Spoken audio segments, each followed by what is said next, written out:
learning with things like teamwork, collaboration, communication, organisation, word processing, redrafting, presenting, vocal projection, questioning, leadership, listening, camera operating, green screen editing, production editing, live streaming, YouTube, Google Docs, the list goes on and on. What these children learn by having that experience of working in a real-life TV world. They were involved in front of the camera, in the orchestra, developing the programme, registering the guests, photographing the guests. My stepdaughter, she was the actual official photographer for the evening, waiting on guests, creating films for themselves. They will never forget this learning experience. They will never forget it. And Google Apps did take a massive part of this. And I'd like to share with you how I actually achieved this. No paper whatsoever, unless obviously somebody wants to print it.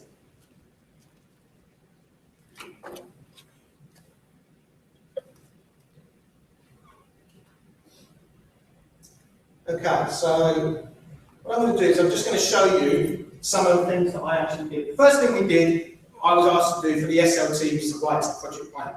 So I used Google Docs to do this. I shared it with this for the SLT and the team. And there was a team across Singapore, and we shared this, and then we edited it together.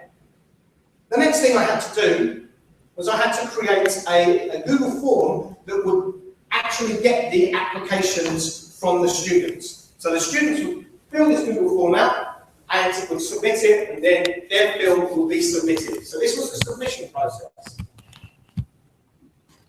This is the results of that. Now, I've blacked out some of the names so you can't see. So this is all the films that were actually submitted into the film festival. And what I also, actually this is the forms here, and then what I did was I used a few formulas, query formulas, to actually separate them into different tabs. Then I used something called autocorrect in Google to actually send out an invite to everybody that had submitted a film and copied the parent in as well. The parent email was part of the submission process. So this was the invite, this is the template. And if you want to know about this, I am doing a workshop on this tomorrow. Spreadsheets, forms, and add-ons. So if you want to know how to use autocorrect, it's a fantastic tool from our merge, come to that workshop. I used another form, and in that letter there was a link to a form for RSVP. So everybody that wanted to come had to fill in the Google form to RSVP. No letters, no phone calls, no emails. It was all done by Google Docs. This is the results. And basically, they told them that using the form, because we had a small theatre, we could only fit 250 people, we needed to know exactly who was coming. So they would tell us who was coming to the event. I did a similar form for the parents of the crew in our school. And then I collated this into a guest list. Now I haven't mapped out all the names, but this is a guest list that the IB CAS students had at the desk so they could tick the names off as they came in to the film festival. There was no paper involved, other than a piece of paper where they had to just tick them off. But they still could have used the Google form to do that.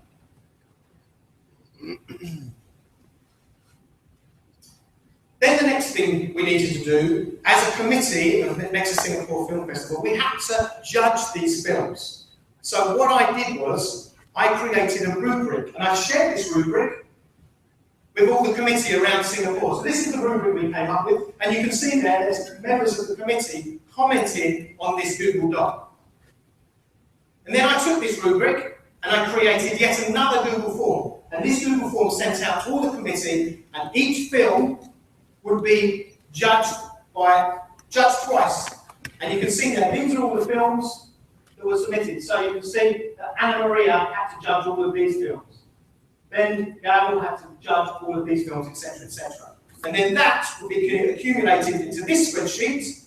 And I did a little bit of formula calculation here to actually get the top few that were actually going to win the awards. So you can see there, I was using Google consistently throughout this whole process.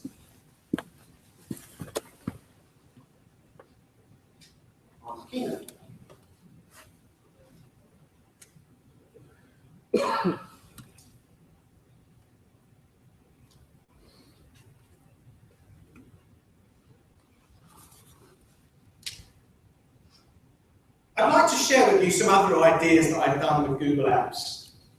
Who remembers this?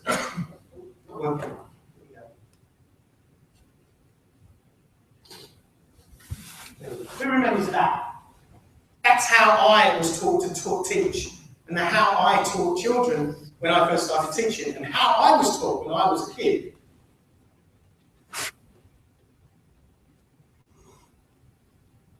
There's nothing wrong with this, but I want to get you thinking about different ways of doing this. This is how, like I say, this is how I was taught to teach. How can we use technology to enhance this further? Who's got a pen in their hand right now? Hold it up. Okay, last time I did this, everybody held a pen up. So it's worked. Not many of you have got a pen. Has anybody got a piece of paper or a pad they're writing on at the moment?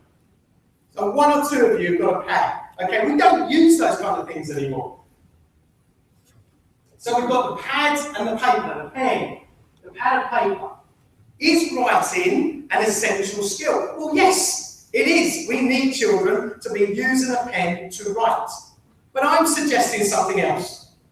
I'm suggesting something called flipping the pen. This idea of flipping the pen. Let me explain. Many teachers in my school are fixed on exercise books, particularly in English. Each student has an exercise book and they write in their books.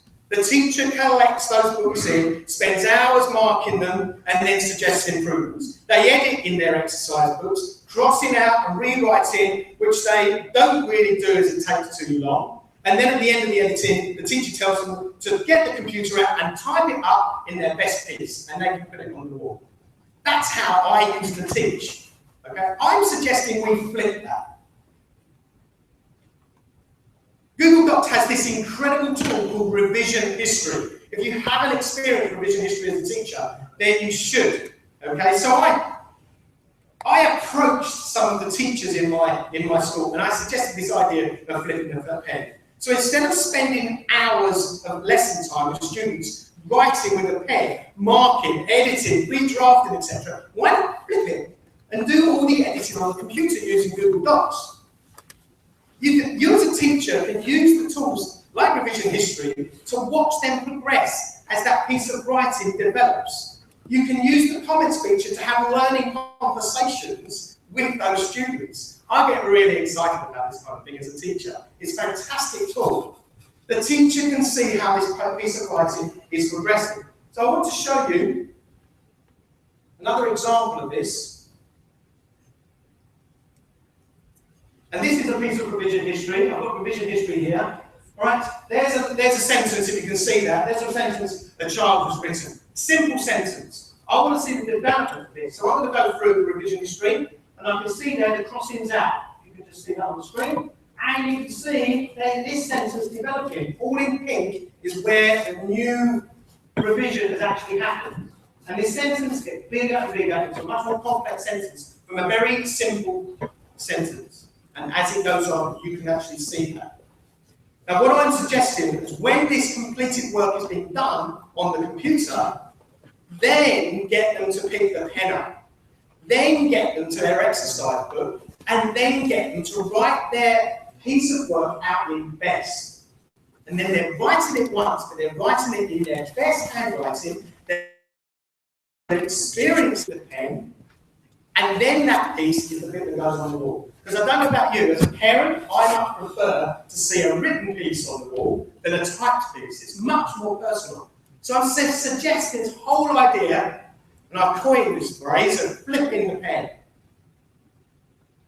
It also applies to mathematics. So I want to show you some examples that I've recently done in mathematics. A teacher came up to me and asked me about percentages. She wanted to teach percentages. So her idea was to give them a piece of paper with a grid, 10 by 10 squares. She wanted the children to use colours in the grid to create an image based on percentages she'd given them. For example, 34% needs to be red, 25% needs to be blue. So I suggested we flip this. let's use a spreadsheet to do this. Use conditional formatting to create a 10 by 10 grid that changes colour when you put a number in it. You can extend this exercise by getting them to copy and paste that grid into a Google document and then start writing about it, and even share it. So here's an example of that. And if you want to know more about this, I am running a workshop on this. So here is a smiley face. If I type a 2 in there, it changes colour. If I type 5 in there, it changes colour. So, and that's all done with conditional formatting. And I am running a workshop today after lunch on how to do this. Another example of using it in maths is this idea of a fraction wall. Get them to create their own fraction wall in using Google Docs. And now we've got the merge function with tables, this becomes really, really simple. Another teacher in the secondary, she asked me to talk about prime numbers. She wanted a spreadsheet. He wanted something that would show them the prime numbers. So if I type a number in there, so 7, it will highlight all the 7s, but all the factors of 7, 2, etc. And what this was done with quite complicated formulas. I wrote some quite complicated formulas to do this. But what I said to the teacher, instead of getting them to write the formulas, why don't you get them to deconstruct the formulas that I've written? So they're the ones that takes the formula and say, well, what does that bit of the formula do? And they deconstruct it rather than coming out with a formula from scratch. There's so many applications I can show you. So many that you can do in maths, across the board, using Google Docs. Creating this learning experience for them using the technology. Now, I thought I'd finish this keynote with an experience. Now, this might go completely flat, but I'm going to finish this keynote with an experience for you guys, because I want you to have a learning experience. I want you to remember this keynote. And the way I can get you to remember this keynote is by singing a song. So I'm going to sing a song for you. Okay? So, and then what I want you to do, whenever you hear this song again, I want you to think of this keynote. I want you to have that learning experience by remembering this keynote. So, let's finish off with a bit of a song, because I love a bit of a song.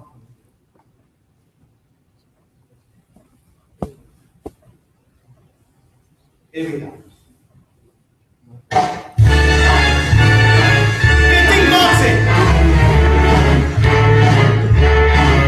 How lucky can we all be with revision history? Something that said, let's all start flipping the pen to track all the edits we make, and commenting makes our job great. It really is cool. Let's all start with exercise books. Let's do the graphing. With spreadsheets, we should be laughing, using conditional formatting to understand percentages the student can write out for best once they finish their Google Doc test. So let's do the flipping the pen. Thank you very much.